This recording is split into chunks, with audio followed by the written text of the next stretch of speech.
ग्रामीण महाराष्ट्रातील शाळांच्या दुरावस्थेची सध्या चर्चा आहे। याच चर्चेदरम्यान बॉलिवूड अभिनेता आयुष्मान खुराना थेट पोहोचलाय जालन्याच्या एका शाळेत। तिथं त्यानं विद्यार्थ्यांशी संवाद साधला। त्यांच्या पालकांसोबत तो जमिनीवर बसून बोलला। नेमका हा कार्यक्रम काय होता पाहूया। आयुष्मान खुराना युनिसेफ इंडियाचे राष्ट्रीय राजदूत म्हणून काम करतात। जालना जिल्ह्यातील युनिसेफचा हा उपक्रम 2014 पासून सुरू आहे। जालना जिल्ह्यातील 258 गावांमध्ये हा उपक्रम राबवला जातोय। रोजगारासाठी स्थलांतर करावं लागणाऱ्या पालकांच्या मुलांना स्थलांतर करावं लागू नये, तसंच स्थलांतरामुळे त्यांच्या आरोग्यावर, शिक्षणावर आणि एकूणच बालमनावर विपरीत परिणाम होऊ नये यासाठी हा उपक्रम राबवला जातोय। युनिसेफचे राष्ट्रीय राजदूत आणि प्रसिद्ध अभिनेते आयुष्मान खुराना यांनी जालना जिल्ह्यातील चांदाई टेपली इथल्या शाळेला भेट दिली। यावेळी त्यांनी स्थलांतरित मजुरांच्या मुलांसाठी राबवल्या जात असलेल्या उपक्रमाची पाहणी केली। यावेळी त्यांनी विद्यार्थ्यांसह त्यांचे नातेवाईक, ग्रामस्थ आणि युनिसेफच्या बालमित्रांशी संवाद साधला। एज ए यूनिसेफ एम्बेसडर मेरा पहला फील्ड विजिट था और जालना जो डिस्ट्रिक्ट है महाराष्ट्र में पहली बार एक फील्ड विजिट पे आया हूँ। एंड रूरल विजिट सबसे पहले हुई है। उसमें काफ़ी कुछ जानने को मिला, स्पेशली ग्रास रूट लेवल पर लोगों से बात करने को मिला।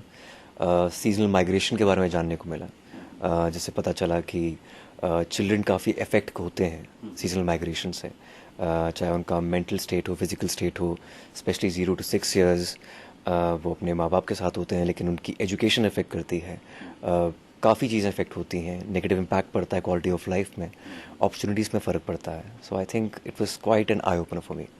10 साल से ये कोलैबोरेशन है हमारी लोकल एडमिनिस्ट्रेशन के साथ और गवर्नमेंट ऑफ महाराष्ट्र के साथ। It's highly effective. जितने रिजल्ट्स आए हैं बहुत ही अमेजिंग हैं। अराउंड 649 बाल मित्र जिन्हें कहा जाता है वो यहाँ पर हैं और काफ़ी एक्टिवली वर्क कर रहे हैं। बहुत सेल्फलेसली वर्क कर रहे हैं, क्योंकि अराउंड 18 to 29 ईयर्स की उम्र तक ये होते हैं बाल मित्र जिनको कहा जाता है। और ये छोटे बच्चों के लिए एज अ फैमिली हो जाते हैं, क्योंकि इनके माइग्रेंट वर्कर्स जो होते हैं, पेरेंट्स होते हैं, वो दूर रहते हैं।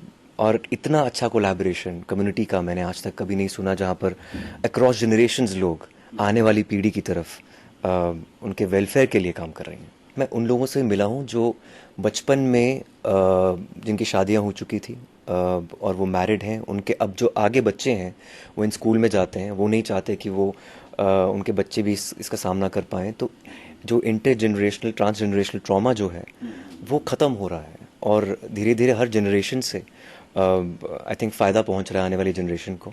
और I think it's like giving back to the society. अगर आप देखते हैं कि आपके पहले वाले जो बाल मित्र थे उन्होंने आपकी मदद की है, वो अब आपके माँ बाप हैं, आगे जाके बच्चों को फ़ायदा हो रहा है, बच्चे आगे जाकर सोसाइटी की हेल्प करेंगे। So I think it's a very good chain reaction जो जनरेशन दर जनरेशन आगे बढ़ रहा है। हमारे रूरल जो अफेक्टेड चिल्ड्रन हैं, जहाँ पर उनके पेरेंट्स को सीजनल माइग्रेशन का ट्रॉमा अफेक्ट करना पड़ता है, क्योंकि 0 से 6 ईयर्स तक तो बच्चों को साथ रखना ज़रूरी हो जाता है उनके लिए। तो यूनिसेफ का ये कदम है कि कैसे हम उनको मेंटली और फिजिकली स्ट्रॉन्ग बना सकें। ऑफ कोर्स 0 to 6 ईयर्स एक सफ़र करते हैं, कुपोषण उनको होता है, लेकिन आफ्टर दैट चाहे उनके पेरेंट्स बाहर वर्क कर रहे हैं एज ए लेबर्स, एक कम्युनिटी सपोर्ट सिस्टम बन जाता है, चाहे वो आंगनवाड़ी वर्कर्स हैं या बाल मित्रिन हैं, उनके थ्रू लोकल एडमिनिस्ट्रेशन है, उनके थ्रू एक अच्छा सेफ्टी नेट बन जाता है चिल्ड्रन के अराउंड। और उनको ऑफ कोर्स उनकी एजुकेशन इफेक्ट हो रही है इन अ पॉजिटिव वे। सबसे बड़ी बात है कि मेंटली काफ़ी स्ट्रॉन्ग बन रहे हैं वो बच्चे। My message to society will be just to be more careful with climate, क्योंकि इस सीजनल माइग्रेशन होने का बड़ा रीज़न ये भी होता है कि अपॉर्चुनिटीज़ जॉब की बहुत कम जगह पे होती है, इसलिए आपको दूर दराज के क्षेत्रों में जाना पड़ता है। अगर आपका यहाँ पर ग्राउंड वाटर डिप्लीशन ना हो, आपको कहीं और जाने की ज़रूरत ना पड़े, तो I think we have to be little more conscious with the climate. आपल्या सभोवताली असलेल्या कोणत्याही बालकाचं बालपण जपणं ही समाजाची सामूहिक जबाबदारी आहे। त्यासाठी समाजानं योगदान देणं गरजेचं आहे। जालना जिल्ह्यात युनिसेफच्या उपक्रमाच्या माध्यमातून स्थलांतरित मजुरांच्या मुलांची जबाबदारी गावकरी आणि नातेवाईकांनी घेतली आहे। ही बाब खरोखरच वाखाणण्यासारखी आहे, अशा भावना आयुष्मान खुराना यांनी व्यक्त केल्या। त्याचबरोबर बॉलिवूडच्या झगमगाटातून वेळ काढत आयुष्मान खुरानानं जालन्यात शाळेत जाऊन साधलेला संवाद सगळ्यांनाच भावला। आयुष्मान खुरानाची ही कृती तुम्हाला कशी वाटली? कमेंट नक्की करा आणि लोकमत सबस्क्राईब करायला विसरू नका.